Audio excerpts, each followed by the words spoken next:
Sziasztok! Rikári vloggal jelentkezem, ide nézzetek, jéghideg korsóba csapolt, igazi csiki sör, vagyis csuksört iszunk. Ezzel lehet, hogy páran le fogtok iratkozni. Visón vagyunk, alsó Visón. Ugye a felső visói kisvasút látogatásból megyünk hazafelé, és itt vannak a többiek, de elég rosszak a fényviszonyok. És ez a videó, ez arról fog szólni, hogy Visóról utazunk Temesvárra. Az utazási idő, az most hirtelen nem is tudom megmondani, de azt mondja, ma utazunk 6 órát, holnap 9-et, tehát 15 órát fogunk utazni egy átszállással. Szamos-Betlenig, Beklempe-Szomesz, odáig megyünk egy, hát ilyen személyvonat. Ez a része személyvonat, aztán egyik fele megy Bukarestbe tovább, mi oda nem megyünk most, hanem mi ott átszállunk, ott lesz 2 óra várakozásunk, és jön egy éjszakai vonat, hálókocsiban fogunk egész Temesvárig utazni, és ezt a kis nyaralást ott fogjuk folytatni. Hát már nem 3-an, csak 2-en, illetve részben 3-an, mert Patrik visszamegy dolgozni, ő ugye Aradon lakik. De azért meg fog minket látogatni Temesváron, és lesznek ott is közös programok. No, hát ez a videó, ezt az utat innen Visóról, Máramarosból, Bánátba, Bánságba, Temesvárra fogja bemutatni. Hát igen, érdekes, változatos út lesz, az elején még ugye világosban megyünk, nagyon szép tájakon, úgyhogy tartsatok velünk!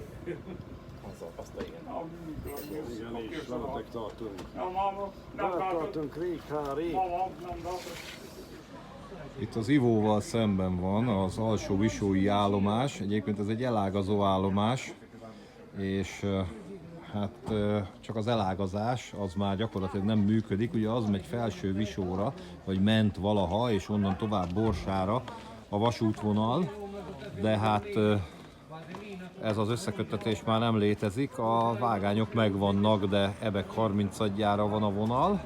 És hát azért is mutattam azt a taxis táblát, mert hogy itt a Visók között taxival lehet közlekedni. Valamikor 15 éve kb. Jártam itt, akkor még volt buszközlekedés, mérsékelt buszközlekedés.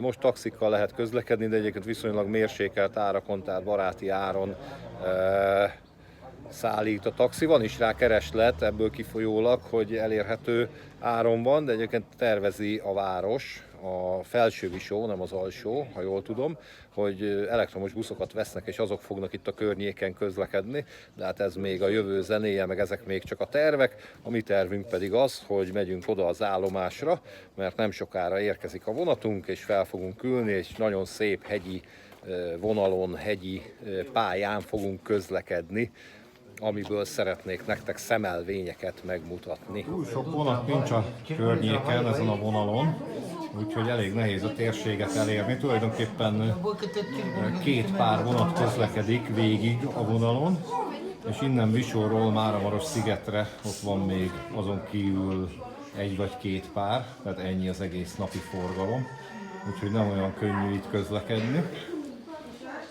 És ez egyébként egy nagyon jó pofa kis állomás, ilyen igazi hegyi pálya és alakjelzős állomás. Egy kicsit kinézünk ide,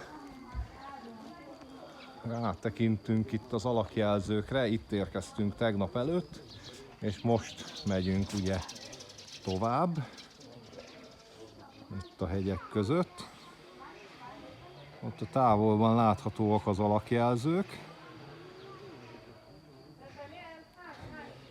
És ha itt a hegyoldalban átnézünk a másik oldalra, akkor itt bent áll egy szerelvény, ez Máramarossziget felől érkezett, és ez nem közlekedik tovább, a miénk is onnan fog jönni, ez majd visszafelé fog közlekedni, és ott is látszódnak az alakjelzők.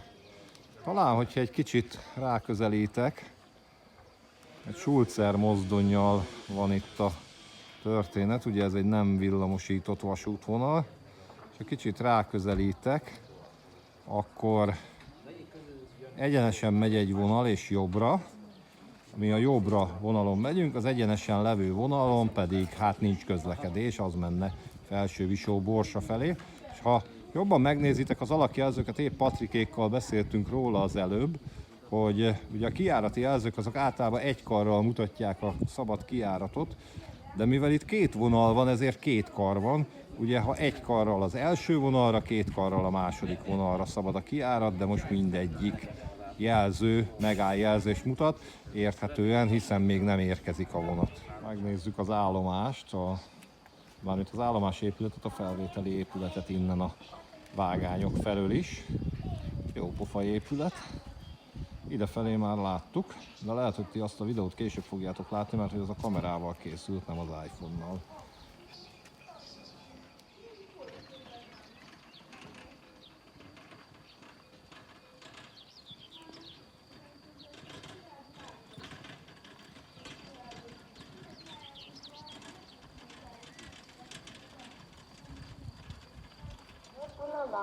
Iza. Trenul are în compunere vagoane pentru București Nord. Itt van. Itt van Pulisic. Ladies and gentlemen, the radio train number 4116 from Sighetu Marmațiu akartam vinni a arrives zsákodat. in station at platform 3 minutes later Plan pe Somes.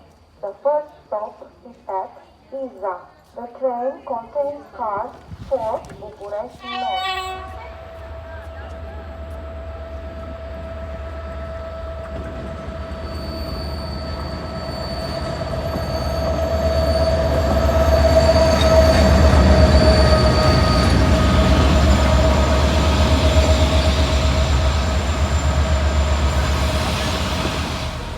Most már jönnek meneszteni, ha jól látom. Indulni fogunk. Visó Dezsós, az az alsó Visó állomásról. Elment a forgalmász a váróterem felé. Ilyen utasokat kellett megvárni ezek szerint.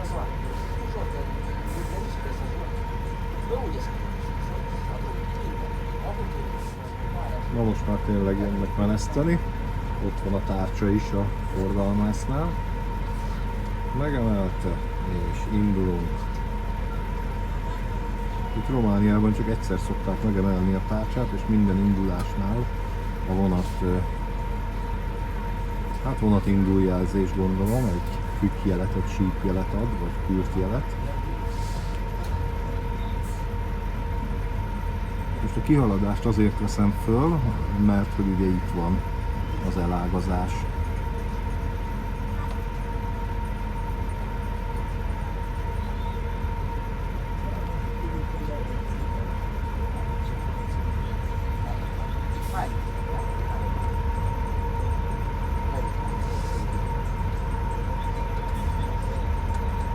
Szép komótosan indulunk, ugye dízelmozdonnyal, nincs rohanás.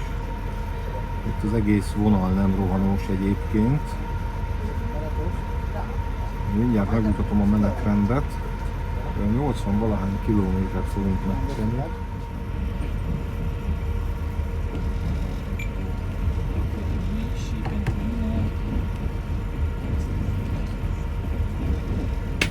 Ez itt balra a borsai vonal, itt egy TVG található.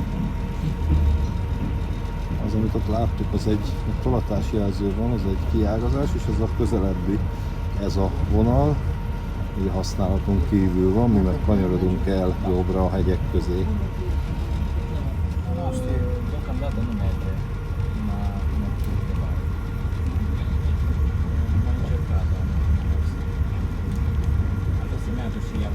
Itt van Dani, a hátsó kocsiban vagyunk, és egy kicsit hátrafelé nyilazunk. Itt a hamisítatlan alpesi, vagy hát Kárpátok beli fővonal. Ilyen kis döcögös, nagyon jó pofa, ugye hidak, alagutak.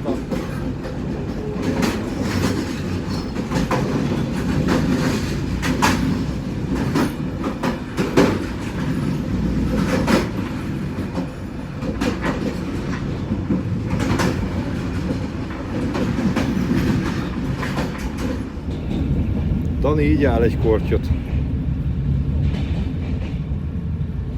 Hát Most már késő. Ugye látszott a Dani a tükörképe az alagútban. Most elhagytuk az első alagútat. Ugye itt megmászunk egy ilyen kis hágót, és majd egy elég hosszú alagúton is át fogunk haladni. Nagyon szép vonalon haladunk. Egyébként a vonalnak a története a ma már nem közlekedő Visó-Borsai vonal előbb volt, mint ez, amin most haladunk, ami ma a fővonal, ugyanis ez még az a vonal még Trianon előtt 1913-ban épült ki, Máramarosszigettől Borsáig, és ez a vonal akkor nem létezett, hiszen az volt a fontos, hogy bekössék a máramarosi térséget a magyar vasúti hálózatba. Aztán az ide-oda csatolgatások után végleg Romániához került az a térség, és ekkor ez nem volt elérhető ugye Románia többi területe felől, csak nagy-nagy kerülővel, ugye Nagyváradon és Máramaros megye nyugati felén át, és ezért szükséges volt az összeköttetés, és Bethlen Szálva felől megépült ez a vonal, a második világháború után 1949-ben adták át. Egyébként ez egy nemzetközi fővonal, ugyanis két útvonalon is ma már Ukrajnába át lehet menni, de nincs nemzetközi forgalom, illetve azt nem tudom, hogy esetleg teherforgalom nincs-e, de személyszállítás, személyforgalom nincs Ukrajna viszonylatában errefelé. Itt vannak az utastársaim, Daninak nehéz volt a csomagja, ezért felbontotta az egyik Timisó Arámás sört, és mellettem pedig itt ül Patrik. Sziasztok! Úgyhogy utazunk így hármasban. Egyenlőre. Igen, mert Patrik csak Bethlenig tart velünk, és ott bár ugyanazzal a vonattal fogunk közlekedni, de ő másik vagonban fog utazni. Mi Danival egy kétszemélyes hálóban, Patrik pedig másodosztályú kocsiba. Próbáltuk invitálni, de azt mondta, hogy neki nem éri meg. Minden esetre itt most csapatjuk itt a hegyek között. Szépen egy viadukton haladunk át. Ugye egy hegyi pályáról van szó, nem egyszerű itt a vonal kifejtés.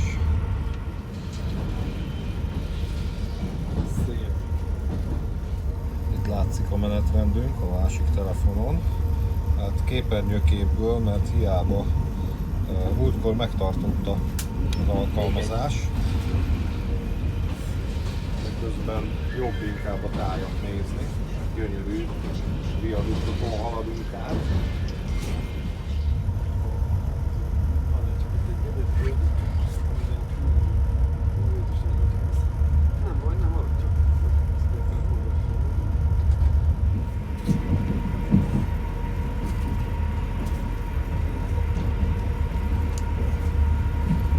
Egyvágányú a vonal, itt most egy állomáson vagyunk. Mindenütt mechanikus biztosító berendezések, bakterok vannak, már ahol még van szolgálat, láttunk már olyan állomást, ahol nem volt. Ugye idefelé ugyanitt jöttünk, hogy láttunk mindent igazából. Elég érdekes vonal, majd lesznek különleges látnivalók is, nem csak a gyönyörű táj. Hát az... Amelyen matt.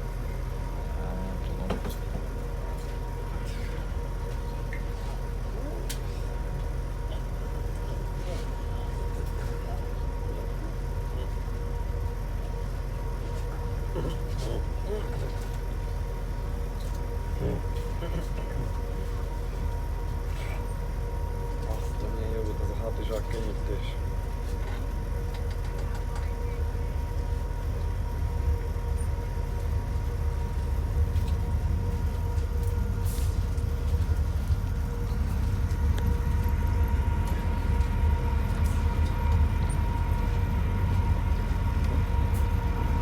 Az egy kicsit gazba vész a kerülővágány, ami mellettünk halad.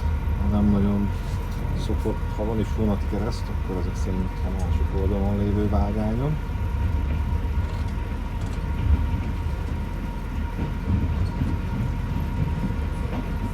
Itt majd különböző viaduktokon és alagúton fogunk áthaladni. Tulajdonképpen itt haladunk át a vízválasztón. Patrik mögött látszanak a hegyek. Már nem látszanak, de előbb látszottak.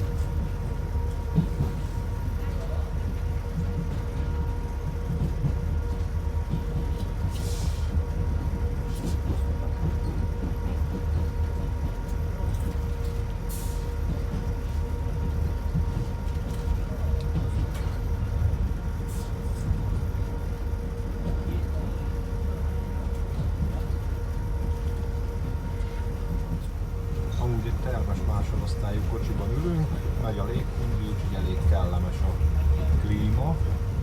4 kocsiból áll a szerelvény, az első 2, az másodosztályú kocsi Kolozsvárra közlekedik.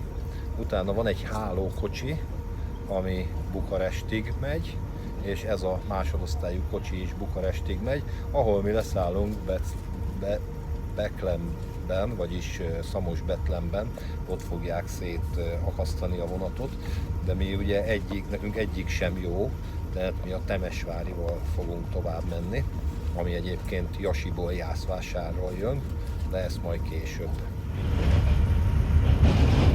És itt beérkeztünk a vonal leghosszabb alagútjába, 2388 méter hosszú.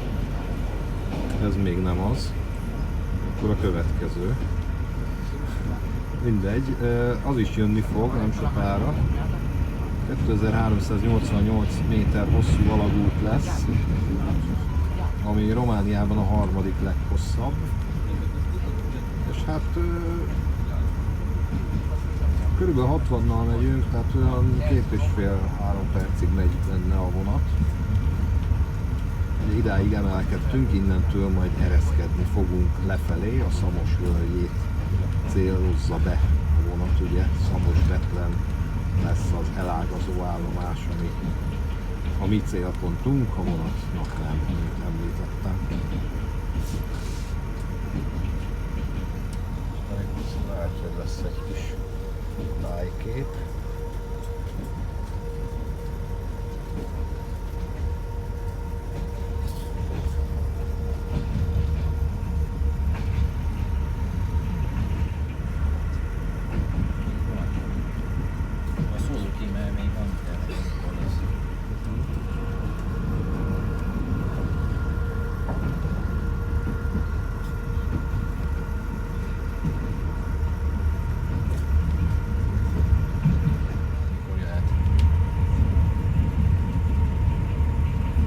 És itt ez már tényleg a hosszú alagút lesz.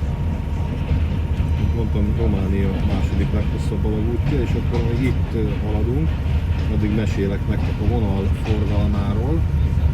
Mutattam az indulási táblát, ugye 2 pár vonat megy végig a vonalon, és Máramarossziget, valamint Visó között ott több vonat van. És hát elég érdekes a menetrend, van ez a Bukarestről és Kolozsvárról jövő vonatpár.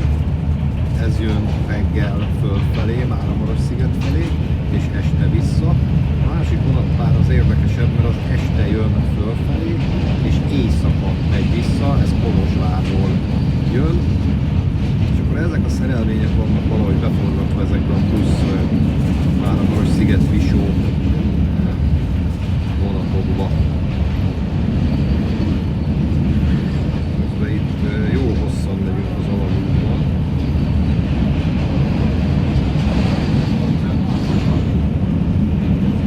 Patrik, neked hogy tetszik ez a Máramarosi metró? Nagyon jó, csak nagyon ritka is. Hát nagyon ritka. De azt számít, hogy élvezetes. Igen, azért nem sűrűn jutunk el ide. Hát nem. De mikor eljutunk, akkor az nagyon jó, és megéri. Ajánlom is, hogy aki el tud jönni, az jöjjön. Igen, hát Magyarországról kicsit kalandult, de nem lehetett, nem meg lehet oldani, mert ugye a Korona nemzetközi gyorsvonat az megáll Betlenben, tehát idefelé 2 órás átszállással. Igen, amúgy hozzátenném, hogy ha még mennétek egy megállóval tovább Szöröcélig, akkor onnan csak 1 órát kéne állni. Akkor kevesebbet kell állni, igen. Mert akkor rá kéne szállni a bukaresti vonatra, és akkor onnan akárhogy csak Visó felé visz az út. Igen, visszafelé pedig sokat kell várni a koronára, de ott meg amivel mi megyünk majd, amit látni fogtok ebben a videóban, a Temesvári vonattal érdemes elmenni, ez ugye megáll Aradon is. 9-kor van Temesváron, Aradon valamivel korábban. Másfél órában. Tehát olyan fél 8 felé, tehát onnan akkor ha hálókocsiban utaztok, vagy kusebban, akkor ki tudjátok aludni magatokat éjjel, és délelőtt hazautazni Magyarország felé. Úgyhogy nem lehetetlen az utazás, de több napot vesz igénybe. Tehát úgy itt a Kárpátokban párból érdemes utazni. És azért, ha nem is bő mindenütt a kínálat a román vasúthálózaton, de van kínálat, főleg a fővonalakon, úgyhogy ebből a videóból akár kedvet is kaphattok ilyen utazásokhoz.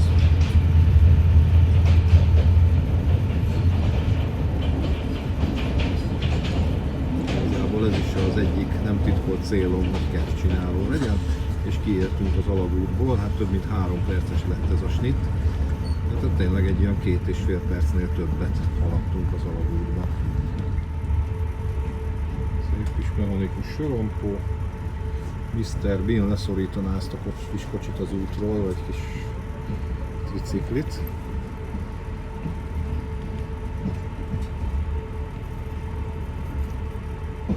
Nézzetek, hogy Kárpátok tájai milyen gyönyörűek.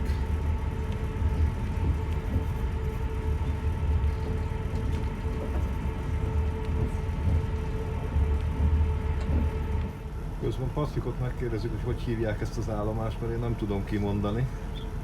Dealul Ștefăniței. Még egyszer? Dealul Ștefăniței. Aha, a Stefánt értettem belőle.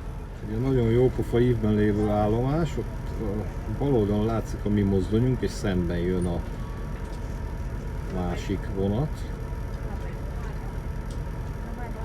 Ugye itt van a vonatkereszt, és nézzétek meg, hogy jobbra pedig milyen szép táj van.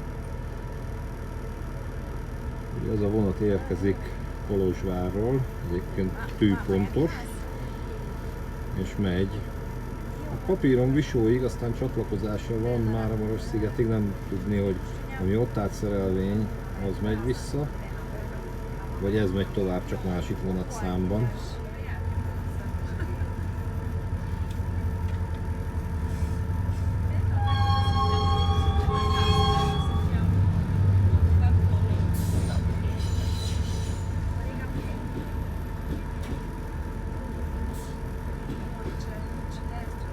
Ez rövidebb, mint a mi vonatunk, hiszen ez csak egy kolozsvári stop, miénken meg ugye bukaresti is van. Már indulunk is tovább, tűpontosan.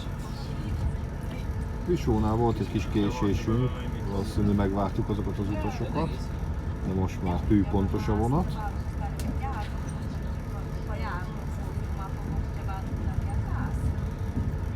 Eddig nekem szerencseszérián van a román államvasutakon, mert mindig pontosak voltak a vonatok. Patrikék mögött látszik majd az állomásépület. Amit Patrik ki tudott mondani, én pedig nem, ez oda van kiírva.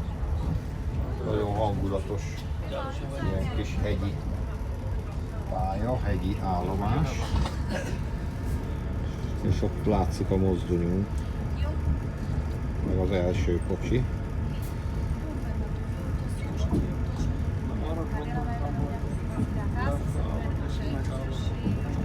Itt is alakjelzők vannak, de az miért áll szabadra? Ez valahogy úgy maradt.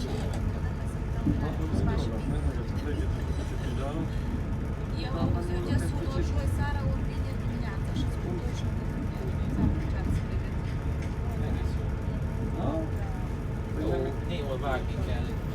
Nem is néztem. Én nem csak így érzekből. Tényleg nagyon jó. Annyi a különbség, hogy az enyém így. Most egy közös kijárati jelző van. Az a másik jelző, az nem tudom, hogy mi volt. Mert mérlegházat, hogy ilyesmit nem láttam. Esetleg hídmérlegjelző lett volna. Tolatásjelző pedig hasonló, mint nálunk. rövid fajta videós. Igen. De lehet, hogy valami iparvágányra vagy ilyesmire vezető dolog volt, nem tudni. Az ilyenből is. Mert itt mellettünk halad egy vágány. Hát nem itt van. Itt volt a közös kijárati jelző, de nem, az egy csonkavágány. Most itt van a nagyobb látvány. De általában csak pár másodpercig. Hát aztán jön az erdő. Jól nézzetek, milyen viadukton megyünk át. Gyönyörű a táj. Hát érdemes ide elutazni.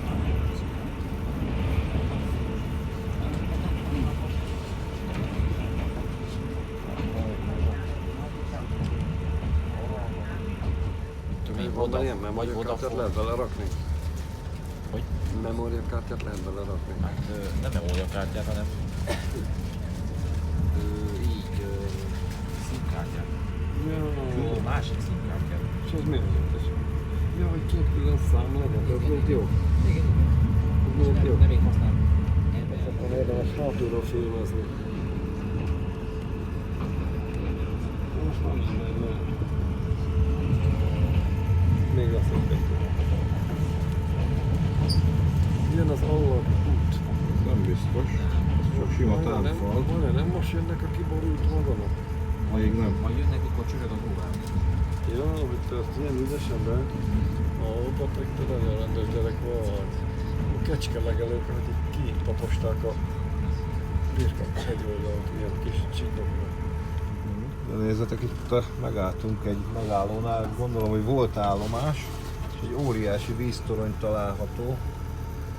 Minden bizonnyal a gőzösöket itatták ebből. Egy ilyen nagy vasbeton víztorony. Romulinál vagyunk. Romuli nevű állomás, vagy megállóhely. Hát most már megállóhely, gondolom valaha állomás lehetett.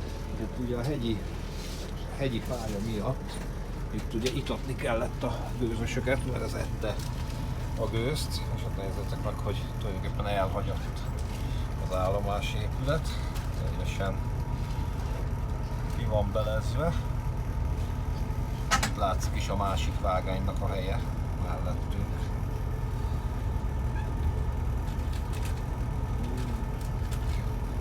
Ma már a dízeleket nem kell, dízeleknek nem kell vizet vételezni. Kivéve a felforr a hűtővíz, de az egy másik dolog. Én nem. Ó, az szép. Húha. Az nagyon ott van. Ez milyen durva, hogy itt is ilyen, van még olyan. Nem tudsz szólni? De, itt. Micsoda? Kocsi. Én is ott emlékszem. Meglátjuk. Rikarinál úgyis meg, ezt nem foglalkozok vele.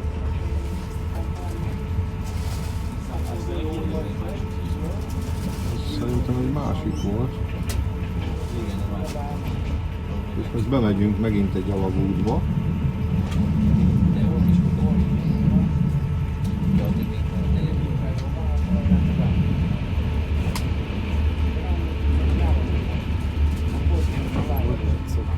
Ez csak egy ilyen kis rövidke alagút volt.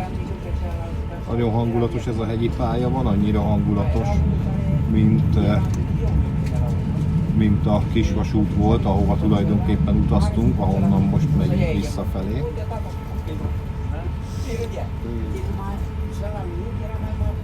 Még egy alagút.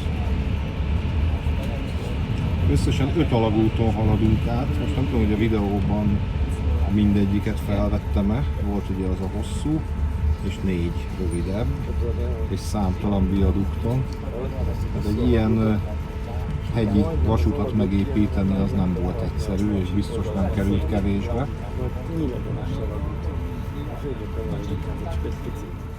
Itt indulunk az egyik állomásról. Korábban érkeztünk ide is, ugye egy picit várakoznunk kellett.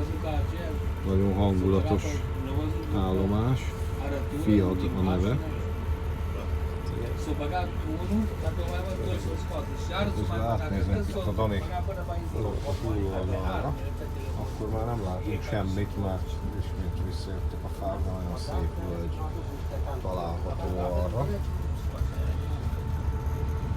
És itt azt szeretném elcsípni, most elmesélem nektek, hogy van itt egy olyan hely, de nem tudtuk pontosan megjegyezni, hogy hol, ahol egy régi vasúti baleset nyomai láthatók, hogy felborult tehervagonok ott lettek, vagy azt szeretném így lencse végre kapni innen az ablakból, ezen az oldalon van, mintha 3 vagont láttam volna, közben a bakterház.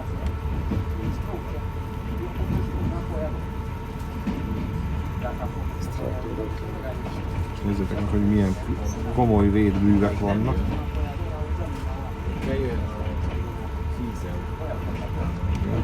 Látjátok, hogy milyen komoly műtárgyak vannak, közben ott a szemafor, a bejárati jelző.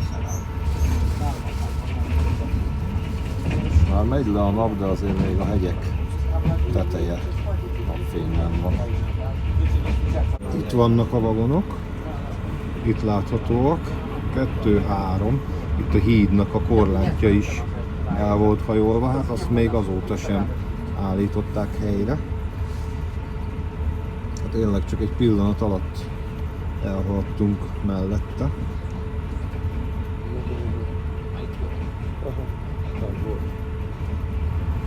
És sajnos így majdnem elszalasztottuk, tehát éppen hogy csak egy másodpercre látszott, de igyekeztem készenlétben tartani a készüléket, és így azért csak látszik. Igen, én meg azt hittem, hogy túl később lesz, de nem. Igen, mert a Patrik idefelé elmentette a pozíciót, csak hogy mivel a hegyek között nincs térerő, egy korábbi pozíciót mutatott a készülék. Arra meg nem volt eszünk, hogy fölírjuk az állomás nevét, ami utána következik, mert akkor tudtuk volna. Mindjárt érünk ki a hegyek közül. Ezért az túlzás. Mondjuk papja, mondtam, meg egy órát mondjuk. Még van azért. Azt a... Júj.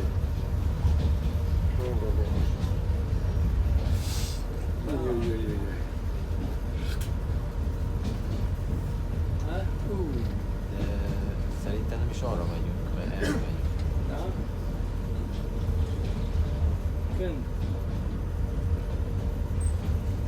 Ez komoly. Mert még erre is van völgy. Viszont, de arra megyünk. Ez töltés vagy. Ahol egy kicsit belagyítok nektek, akkor ott egy viadukt, azon fogunk átmenni.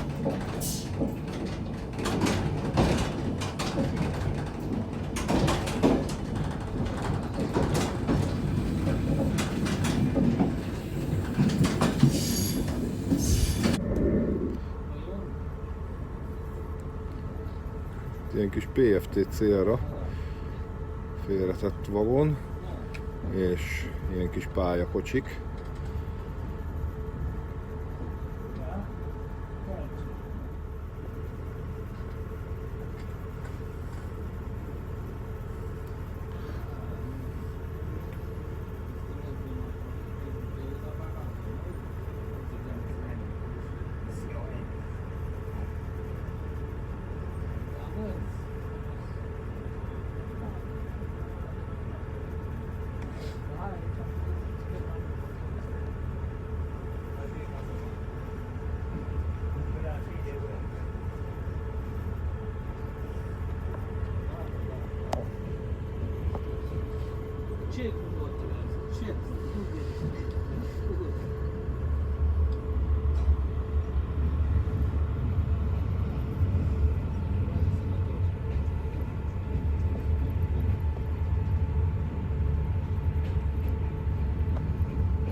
Itt kicsit kinyílik a völgy, ugyanis egy másik völgy csatlakozik hozzánk, Szálvánál. Ezt majdnem úgy mondják románul is, mint magyarul. Magyarul Szálva, románul Szalva. És abban a völgyben van az a vasútvonal, ami mindjárt mellénk fog érni, mely Jászvásár, Jasi felől érkezik, és egyébként a mi vonatunk az abból az irányból fog érkezni.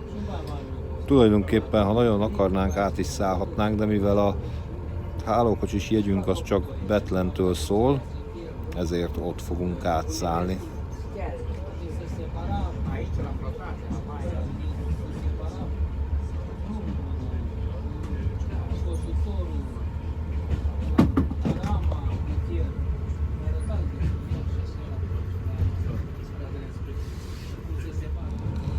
És mellénk ért a másik vonal, ez már villamosított, de ugye Bettlenig még dízellel fogunk menni.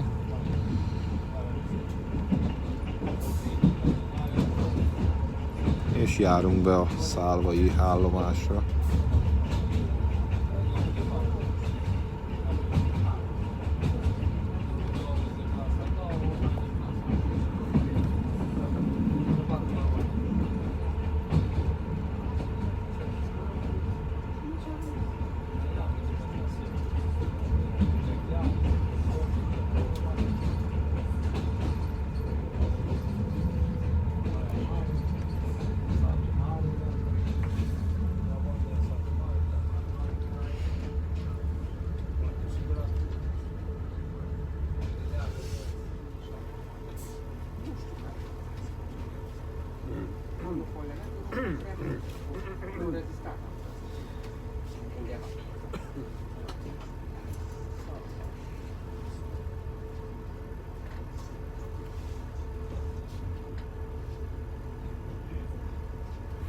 Közben Dánielünk is visszaérkezett, aki a hátsó peronról élvezte az útnak egy jelentős részét.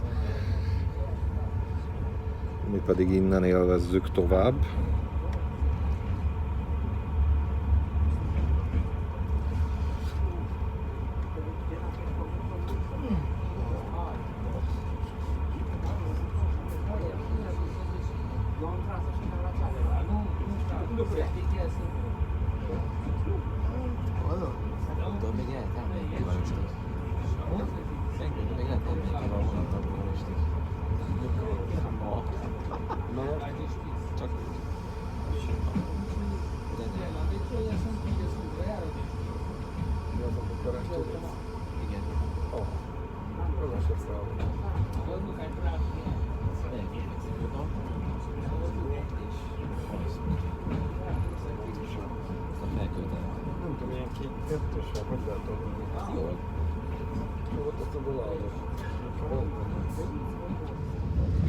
Amúgy igen, az a miénk.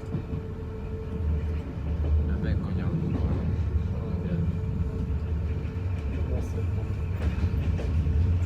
Mindjárt átmegyünk azon a hídon.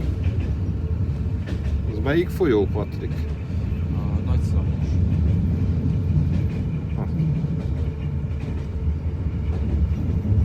És akkor ez a Nagyszamos folyik össze Bethlen körül a Szamossal? A Désnél fog a Nagyszamos össze folyni. Aha.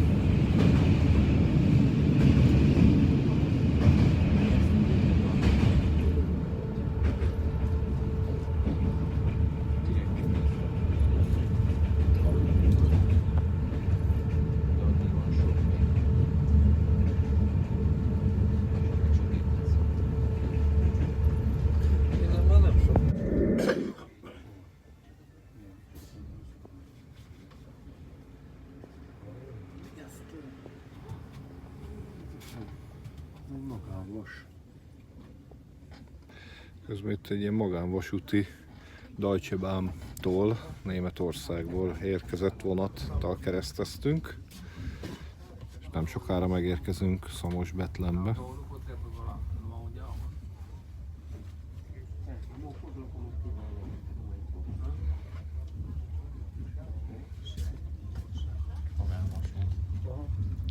Ezért hosszabb a menetidő visszafelé, mert 2 keresztet is meg kell várni.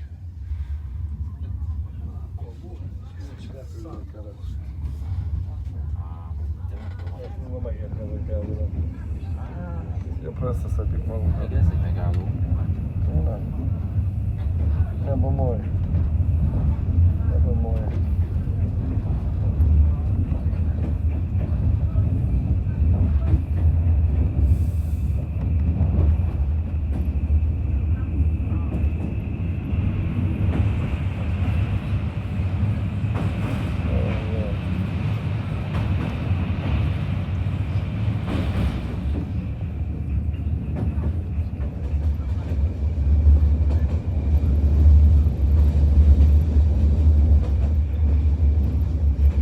Itt jön mellénk a másik fővonal, Brassó-Csíkszereda felől.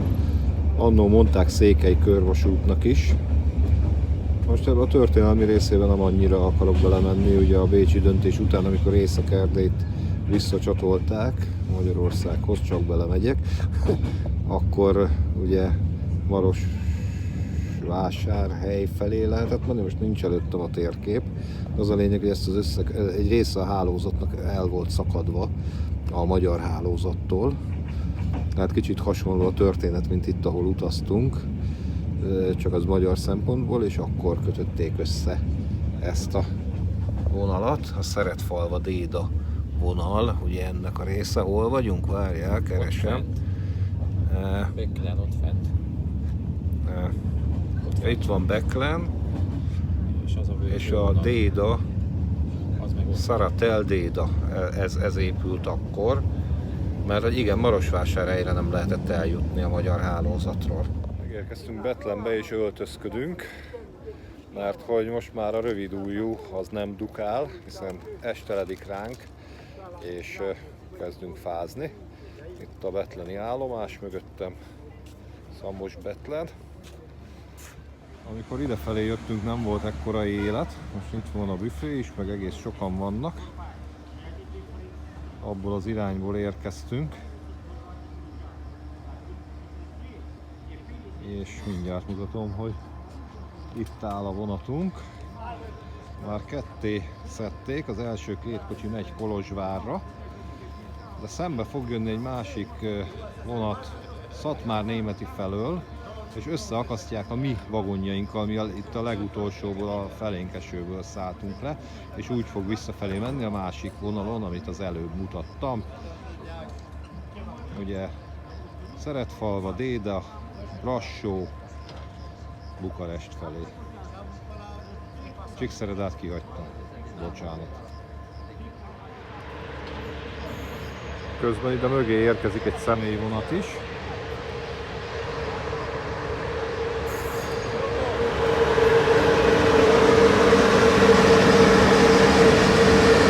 Egy emeletes kocsival. Bejönni fog majd a gyorsít Szatmár-Németi felől. Kolozsvár is topnak áll a kijárat, úgyhogy egy kicsit így rá zoomolunk. Ott látható a zöld jelző. Azt mondja Patrik, hogy 2 vágányú a pálya, de az egyiket csinálják, tehát akkor ezek szerint a miénk még egy picit késni fog. Most kéne érkezni. Lehet, hogy be tudják engedni, mert van arrébb is még egy jel, ahol még dupla a pálya, és utána ezek szerint. Igen. Közben jön a másik vonat is. Igen, úgy van.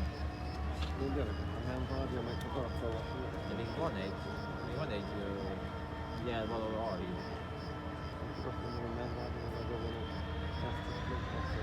Hát miért akarnál visszafelé átszállni, Dani? Dani mondja, hogy nem várja meg az átszállást, de a legritkább eset, hogy valaki visszafelé száll át. Ha akarsz visszamenni, van más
megérkezett Szatmárnémeti felől a vonat, és ezzel fogják azt egyesíteni, amivel mi érkeztünk.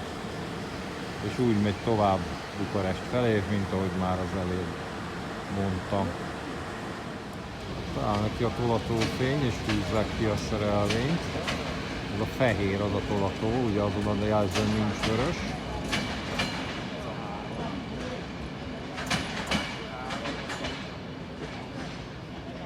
Ezek szerint tolatóvágányutas biztosító berendezés van itt.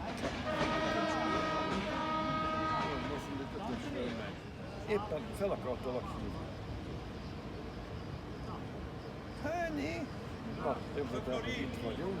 Aztán mennyibe fogadjunk, hogy megnézted.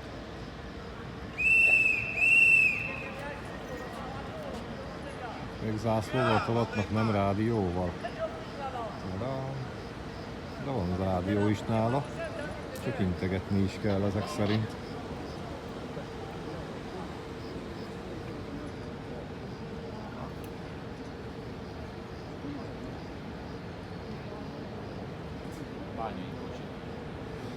Mondja Patrik, hogy nem mindegyik vagon jön egyenesen Szatmárnémetiből, van amelyik csak Nagybányáról. Ez a hátsó három, ez Bányai. Ez szépen rájárt a szerelvényre, most összeakasztják. Közben azt látjuk, ahogy a blogger és a kommentelő összeverekszik a kommenteket. Most derült ki, hogy miket kommentel Dani Patriknak. És jönnek meneszteni a vonatot, távozik a vonat Bukarest felé. Most már egy igen tekintélyes méretű szerelvény lett belőle, ami két kocsink mellé jött a másik 6.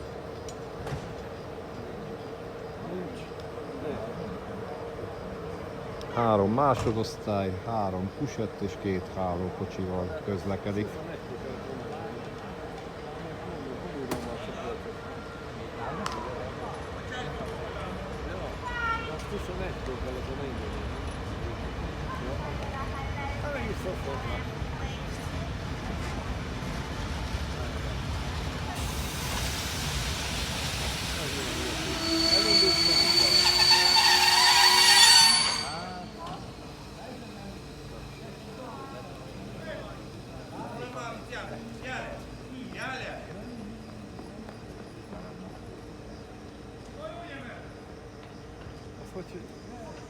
Utasbarát a román vasút, megvárták az utasokat. Ki figyelt, hogy ők nem miatt. Valaki szólt valakinek, és újra menesztik.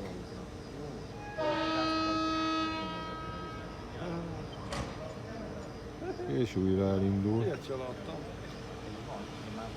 Azért ők nem annyira merevek, mint mi.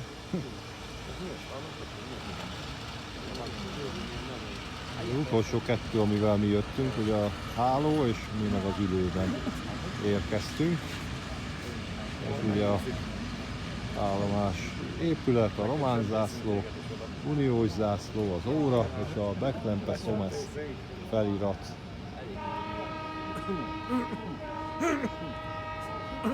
Közben nem sokára érkezik a vonatunk, itt a jegyünk, és résen kell lennünk, mert elég hosszú a vonat, és tudni kell, hogy hol lesz a vagonunk, de hát Patrik segíthet nekünk, úgyhogy majd előrébb kell mennünk, mert hogy ugye közbenső állomáson ilyen vonatra felszállni, az nem olyan egyszerű, hiszen a hálókocsiba utána már nem tud az ember átmenni. Patrik most elköszön a videóból, mert hogy ő Aradig megy az ülőkocsiban, mi meg a hálóban a Temesvárig. Ja, sziasztok. De még fogunk találkozni, tehát közel leszünk egymáshoz, ez Persze. alatt a Szabi alatt találkozunk még. Négyes. Közben érkezik a vonatunk, ezzel fogunk utazni. Nem veszem föl végig az érkezést, mert ugye a vagonunkat kell megtalálni. Jó nagy fénnyel.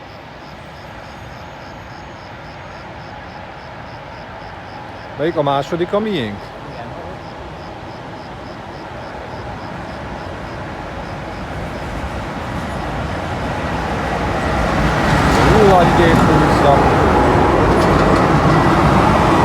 Porsche, és az a második az lesz a miénk. Felszálltunk, egy ilyen nagyon retro hálókocsiban vagyunk. Nagyon rövid körbetekintőt tartunk, ugye itt a bejárat. Ezen jövünk be. 2 zár is van rajta. Hát most Dani nekem adta az alsó ágyat, és nézzétek meg ezt a borítást, hogy ez a ilyen fa lambéria borítás van. Mahagóni? Biztos, hogy mahagóni? Biztos, hogy nem mahagóni. Ott fogok feküdni én. Van ilyen kis hangulatvilágítás. Itt föl lehet mászni. Csomagtartóval szerencsére jól el vagyunk látva. Ilyen jó magas a vagon. Ez ugye 2 személyes fülke. Ott alszik Dani, de még nem alszik. Ilyen magasra. Nagyon magas.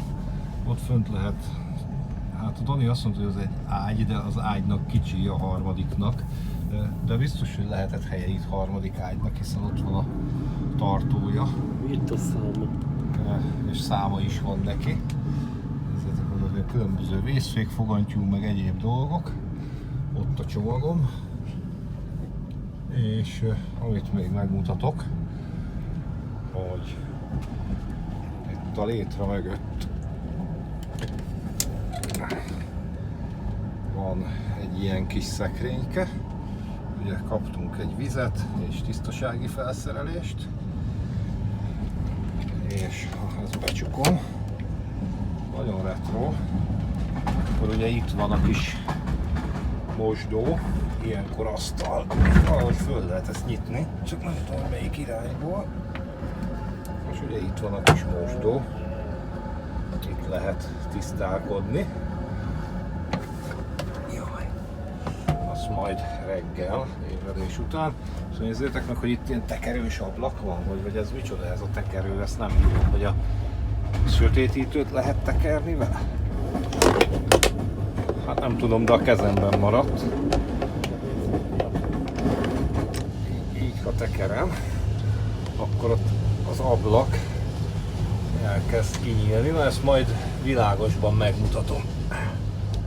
Én azt hiszem, hogy ezzel nem kell szenvedni. Minden esetre az biztos, hogy arra vigyáznom kell, hogy ne rúgjam le éjszaka, mert ugye ott lesz a lábam. Nektek egy vágás volt, nekem meg egy jó reggelt. Úgy tűnik, hogy véget ért a nyerőszériám a román államvasutak hálózatán, mert eddig tényleg akármikor utaztam, mindig pontosak voltak a vonatok, nagyjából tűpontosak vagy minimális késéssel. Hát most itt Maros-Íje után Arattól úgy 100 km-re így megállt a vonat, és körülbelül 2 órája itt állunk. Ebből először nem sokat vettünk észre, mert hogy hát még mindig a hálókocsiban vagyunk, úgyhogy aludtunk, de most már feltűnt ez a késedelem. Ez Patriknak probléma, mert ő dolgozni megy, úgyhogy azt sajnáljuk. Nekünk viszont kifejezetten nem probléma Danival, mert hogy nekünk mi délután foglaljuk, kora délután vagy délben foglaljuk el a szállásunkat, és 9-re ért volna normál esetben a vonat, hirtelen akartam mondani, Temesvárra, úgyhogy nekünk ez a késedelem még azt is jelentheti, hogy egy kávé után már mehetünk is a szálláshelyre. De hát majd meglátjuk azt, hogy mi történt, azt egyelőre nem tudjuk. Azt viszont igen, hogy egy ilyen nagyon szép helyen vagyunk, egy felújított állomáson, amit este nem sikerült letekerni az ablakot, pontosabban föl, azt most megtettem. És ugye ez az ablak ide tekeredett föl, tehát ilyen érdekes kialakítású. Nézzétek meg, majd mindjárt a room tourt is újra megcsinálom. És egy ilyen felújított állomáson vagyunk. Épp egy gyalogátjáron állunk keresztben, és ez talán a Maros. Ha itt Maros-Íje mellett mentünk, akkor gondolom a Maros lehet az a folyó, ami itt mellettünk folyik. És ha most világosban is megnézzük ezt a interiőrt, akkor azt fogjuk látni, hogy ez Tényleg egy nagyon régi kocsi lehet, de annak egy ilyen, hát nem azt mondom, hogy luxus, de egy ilyen igen dizájnos, stílusos változata. Most a bevetetlen ágyat ne nézzétek. Látjátok? Hát, hogy nem tudom, hogy ez mikori, de minden jel arra mutat, hogy nem mai darabról van szó. Én simán azt mondom, hogy akár lehet 60-as évek is. Közben Dani megérkezett. Jó reggelt. Szevasztok, jó reggelt mindenkinek. Dani beköszönt. És ha itt kinézünk, itt van, látjátok a felújított állomást. És oda nézzetek, hogy még ilyen kis pihenő is van a sarokban. Hát a budit most nem fogom megmutatni, az egy pottyantós példány. Nagyobb húgyszagú. Húgyszagú? Én nem éreztem. És akkor... Hát így néz ki a fülke. Így távolabbról. És tudjátok, hogy akkor a folyosóra is átnézünk itt a szomszédban. Nincsenek, ők leszálltak Kolozsvár.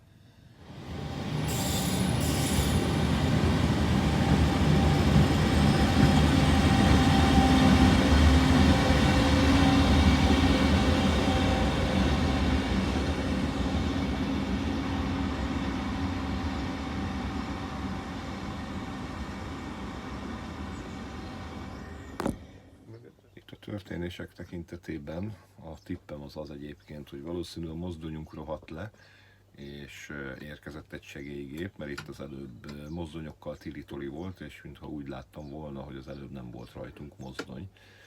Hát érkezett egy, aztán toltak egy mozdonyt, aztán jött vissza az, ami előzőleg érkezett, úgyhogy hát ilyen kalandok nekünk most beleférnek. És közben, ahogy próbálom felfedezni itt a fülkének a dolgait, néha úgy tűnik, mintha eredetileg ez német kocsi lett volna.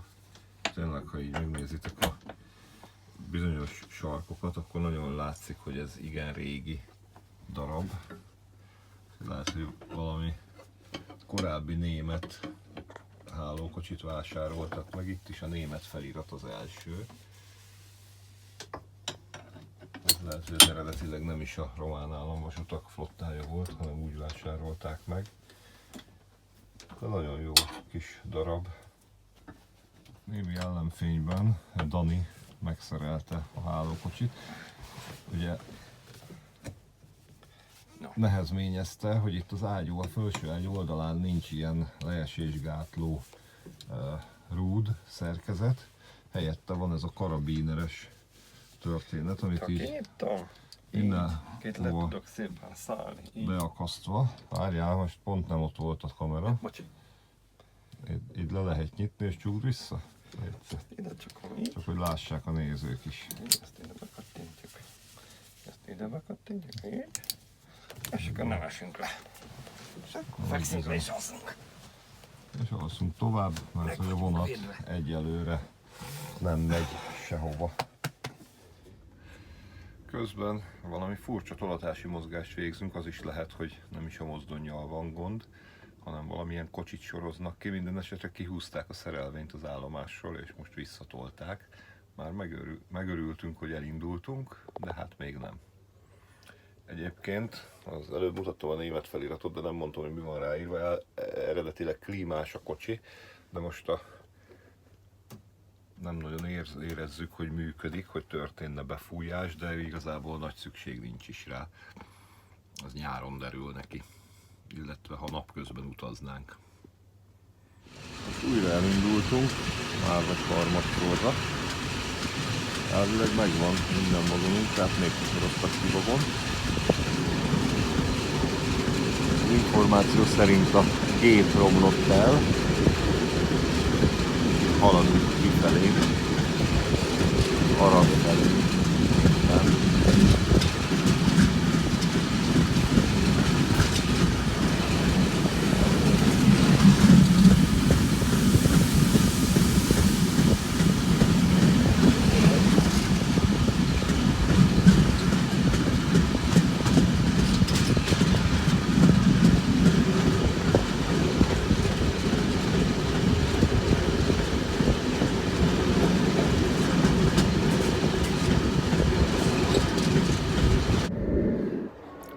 Közben minden kiderült, egyébként itt vagyunk Aradon, kicsit látszik a Pap Ferenc által tervezett régi állomásépületnek a csúcsa. Utoljára erről a vágányról egyébként nagy Malaxa motorvonattal indultam. Szóval itt vagyunk Aradon, 3,5 óra a késésünk, mozdonyhiba miatt történt a dolog, és a hálókocsiról, vagyis hát erről a hálókocsiról is megtudtam közben. Azért gyönyörködjünk az állomásépületben.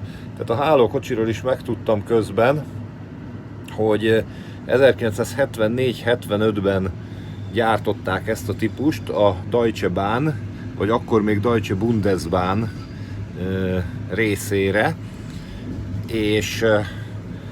és a román államvasutak 2002-ben vásárolt, vagyis hát a Cefere Calatori, a személyszállítási vasúttársaság 2002-ben vásárolt belőlük, és üzemelnek azóta is a belföldi hálókocsis vonatokban.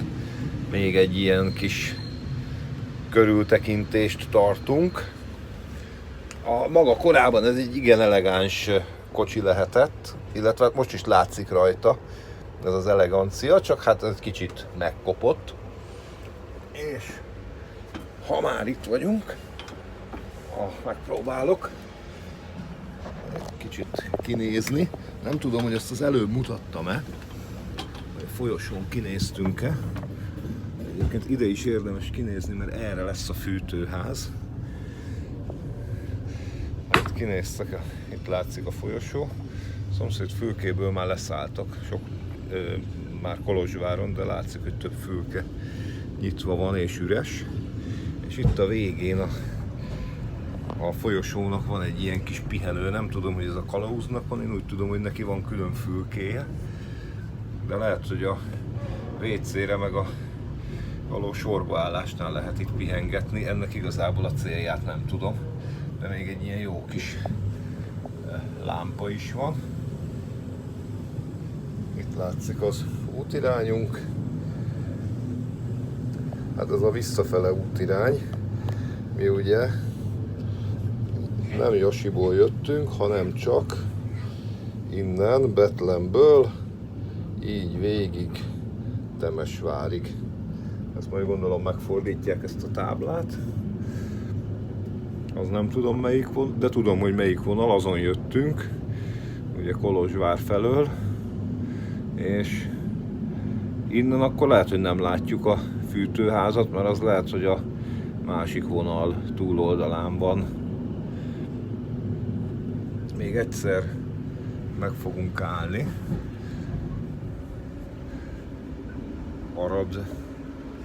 Arad-Nou, vagy valami ilyesmi. Újarad állomáson. És aztán Temesvár következik. Közben itt halad mellettünk a villamosvonal, de sajnos nem fogjuk tudni Lencse végre kapni a villamost, mert nagyon sűrű a növényzet, a vasút és a lakó övezet között. Oda nézzetek, egy ilyen nagy elágazás. Egy kicsit egy pillantást vetettünk Aradra. De hát annyira nincs könnyű dolgunk. Itt már nincs villamos. Ezt múltkor nem szúrtam ki, amikor erre jártam, hogy az van egy ilyen villamos végállomás, egy forduló. Itt az Arad-Nou Újarad állomás mellett. De nem látok villamost. Hát, hogy ilyenkor délelőtt csúcsidőn kívül ritkán jár. Ezért az indulást megvárjuk, hát ha ott az épület mögött látunk egy villingert állni.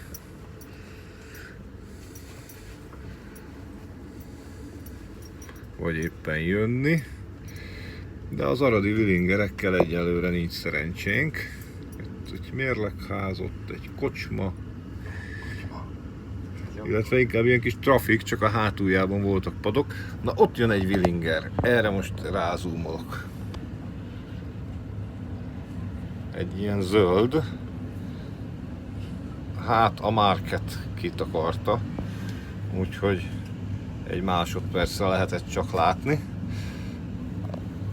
De ez arra sarkal, hogy valamikor majd eljöjjünk Aradra és Willingerezzünk egyet.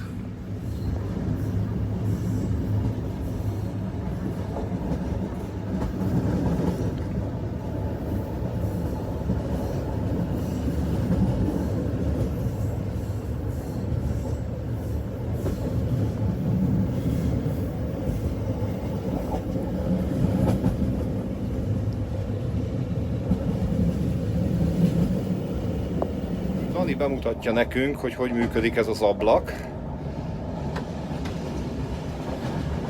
Itt tekerni kell, és fölfelé.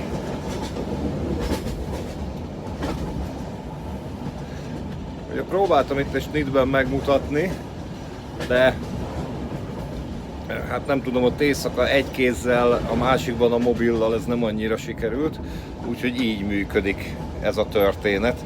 Ilyen különleges számomra, én ilyet még nem láttam, ami így nyílik és záródik.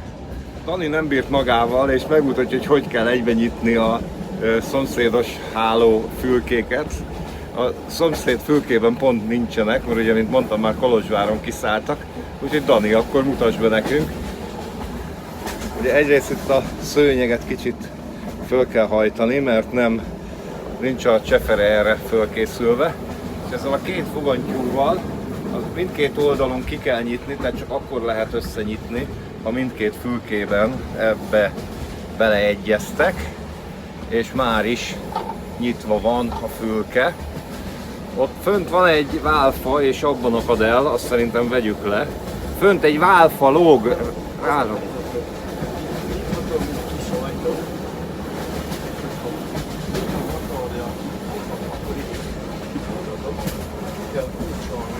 Ugye, hogyha jobban ki akarjuk nyitni, akkor ki kell kulcsolni, így csak átjárható. Hát itt voltak a korábban már leszállt utastársak. Igen. No, hát szerintem zárjuk vissza, Dani. Látjátok, mind a kettőnél hozzá kell járulni, és akkor nyitható ki.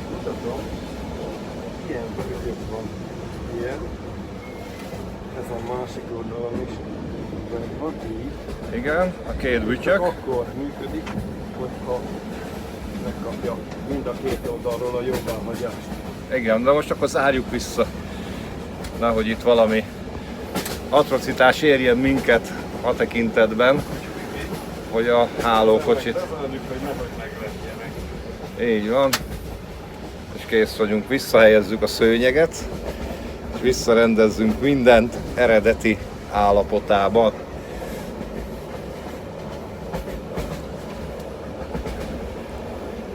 És Dani kimegy, bejön a fény. Csak nem bírom ki, hogy nem mutassam meg a WC-t is. Hát ez azért igencsak a 70-es évek technikája, és most már a 20 órája van úton kb. A vonat, úgyhogy azóta már van egy kis szagélmény is. Egyébként eredetileg azért tiszta volt, bár ez is jelentősen kopottas. És nézzétek, hogy ilyen karos lehúzókája van. És akkor egy kis tükrös selfie. Itt is, mint minden roomtourban. És ugyanúgy, ahogy a fülkében, itt is ilyen csavaros csapok vannak. Kezet mosunk.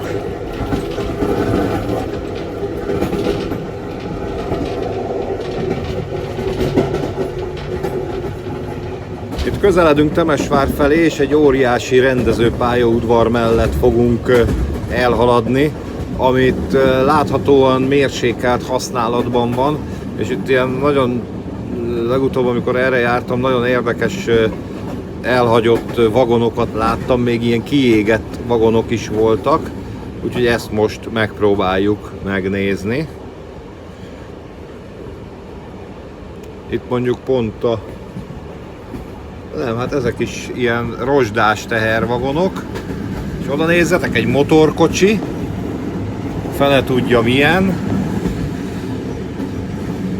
Hát ezek vagy felújításra, vagy selejtezésre várnak. Ott van egy szementes kocsik. És itt ide nézzetek, 2 kiégett személyvagon, meg még egy roncs. És ott a hátsó vágányokon vannak az üzemelő kocsik. Mindjárt itt szerintem jönnek az üzemi épületek, addig nem kapcsolom ki. Igazából ide szívem szerint kijönnék, és beurbexelnék, van is itt megálló, de nem tudom, hogy mennyire ott a gurító közben.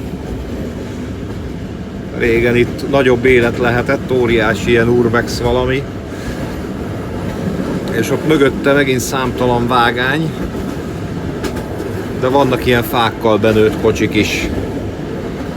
Szóval ki lehet jönni, megáll a személyvonat, csak nem tudom, hogy mit szólnának, ha elkezdenénk itt urbexelni. Úgyhogy szerintem ezt ki fogjuk hagyni, de már tavaly óta piszkálja ez a kérdés a csőrömet. Ott még egy hűtőkocsi is látható, ami már igencsak kiveszett a sima hűtőkocsi a vasúti közlekedésből. A Ronát Triage ez a neve, és 2 vagy 3 vasúti megállója is van. Ott egy víztorony. Őrház, még egy hűtőkocsi. Úgyhogy érdekes vasúti múzeum található itt, bár nem múzeumként, hanem roncstelepként üzemel. És hát itt a városszéli szemét lerakót, azt már ne annyira nézzük meg. Most már Temesvár állomás területén vagyunk, itt mellettünk lévő vágányokból látható, hogy több vasútvonal fut itt össze. Egy nagyon komoly csomópontja a térségnek, ugye a Bánságnak, vagy más néven Bánátnak. Hát ez a aluljáró építés tavaly óta nem olyan sokat haladt, én tavaly jártam errefelé. Hát egy picit azért haladtak vele, de elég lassan történik a dolog. Ugye itt a sinek alatt még nem nagyon történt beavatkozás. Ez a környék, ez kicsit ilyen átépítés alatt áll. Akartam ide kijönni tavaly spottingolni, de hát emiatt az építkezés miatt nem sikerült, tehát a teljes úthálózat járhatatlan és megközelíthetetlen ez a rész. Korábban ugye az a gyalogos felüljáró volt, és hát ilyen illegális gyalogos átjáró, de megközelíthetőek voltak a vágányok spotting céljára. Hát ez most nincs így. Erről a felüljáróról spottingoltam tavaly, és most már tényleg érkezünk be az állomásra, de hát itt vagy hívójelzés, vagy súlyos pályaállapotok vannak, mert nagyon lassan járunk be, tehát sok-sok percig tartott az állomásra való behaladás. És hát majd leszállás után azt is most már gyorsítunk az állomási vágányokon, úgyhogy vagy a kitérők állapota, vagy a biztosítóberendezéssel van valami, és azért nem lehetett. Tavaly megindult a felújítása az állomási épületnek, ott nem is tudom, hogy az új szárny, ami oda épült az utca felé, de itt láthatjátok a Timisoara Nord feliratot. Én pedig most lezárom a snittet, mert le kell szállnunk. Nagyban folyik a felújítás, itt azért másképp néznek ki a dolgok, mint tavaly. Itt látszik a hálókocsinak a jelölése, amivel érkeztünk. Kicsit megnézzük kívülről is, mert tényleg egy nagyon különleges járműről van szó. Egy kicsit már ilyen nosztalgia jármű, de nekem nagyon tetszett. Ugye az átépítés még mindig tart, úgyhogy nem itt fogunk átmenni, hanem a vágány végénél lévő gyalogos átjárónál. Egy röpke körültekintő mozdulatokkal, és ez volt a miénk. Nem az eredeti, hanem a Aradon kaptuk, vagy ez volt a segélygép, nem tudom. Érkeztünk a temesvári forgatagba, itt érkezik a bengáli-szerű ex-müncheni villamos, ilyenek is közlekednek. és egy alacsony padlós. A legmodernebb török gyártmányú az most nem jön, de biztos jön majd olyan. A Temesvári pályaudvarnak a kijáratánál elbúcsúzunk most tőletek ebben a videóban. Nagyon köszönöm, hogy ebben a hosszú és kalandos és érdekes utazásban velem tartottatok. Tartsatok velem legközelebb is. Mi most innen majd fogunk többször jelentkezni. Sziasztok! Tschüss!